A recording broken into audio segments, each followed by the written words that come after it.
C'est une rencontre tout à fait ordinaire. D'habitude, à des moments donnés, pour rencontrer, pour animer le parti, pour en fait faire le tour d'horizon des notions politiques dans les départements et également partager avec la base des informations utiles en tout cas à la massification du parti. Vous semblez déjà découvrir les grandes lignes de la réélection du président Macky Sall. Dites-nous, expliquez-nous un peu par rapport à ça. Oui, je crois que vous avez effectivement suivi les infos de notre position aujourd'hui. Ce rapport justement au point sur les institutions et forcément ce que j'appelle les stratégies de massification du parti. Et tout cela en vue de l'élection du président Macky Sall en 2017 au premier tour, mais pas n'importe comment, avec un score d'au moins 55-60%.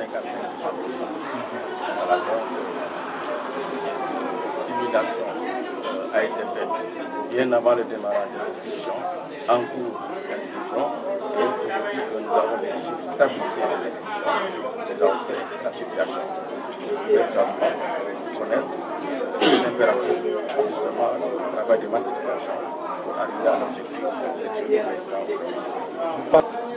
Nous disons que en fait 55%, c'est tout à fait raisonnable pour estimer qu'on a élu de façon vraiment très bonne en président de la République. 65%, c'est vraiment très bien déjà. 55%, ça peut arriver, et on pourrait avoir 65, 70, c'est bien, mais à 55%, je pense que personne ne rassurer là-dessus, ce serait un très bon score pour une réélection. Et n'oubliez pas que le cadre à l'épreuve de l'exercice du pouvoir, on n'est plus dans l'opposition. Donc, j'estime que 55%, c'est pas un mauvais score. Au vu des statistiques de cette première analyse, vous semblez très loin de ces positions. Très loin, c'est vous qui le dites. Mais je pense que si vous avez fait une bonne lecture de ce que nous avons présenté, vous vous rendrez compte que ce n'est pas très loin. Parce qu'on a d'abord ce que l'APR, l'APR en général, a pu engranger encore, a pu assurer en inscription, rapporter à 55% de l'électorat. Eh bien, on a des gaps facilement résolvables. Si effectivement on fait le travail politique ici. La première exigence, c'est vraiment de travailler à maintenir Benno Bokk Yakaar. Parce que quand même, c'est la coalition du président de la République. La deuxième, c'est d'aller chercher les électeurs dans les populations.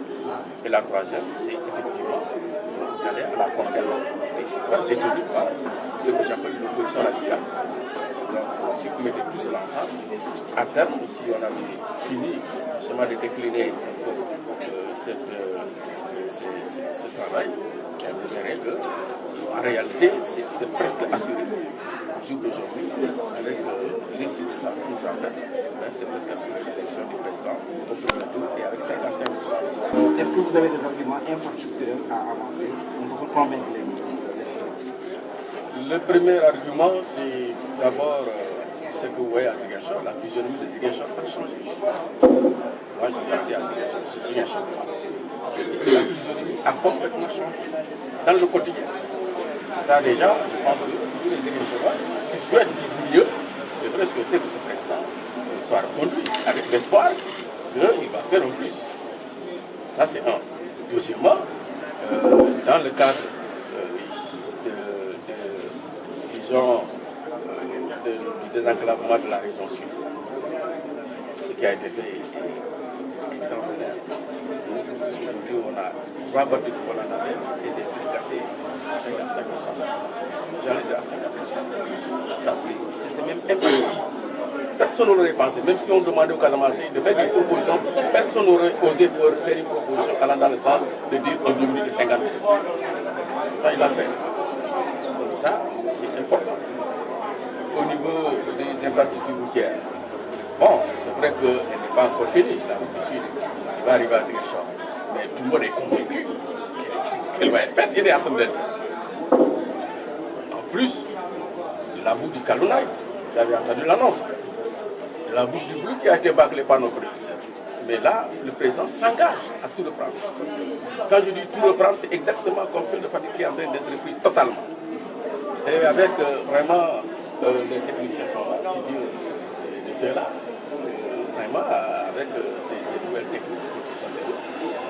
C'est ce qu'il prévoit. D'abord, reprendre tout ce qui a été fait et achever ce qui, en fait, la deuxième phase qui va jusqu'à Balenga.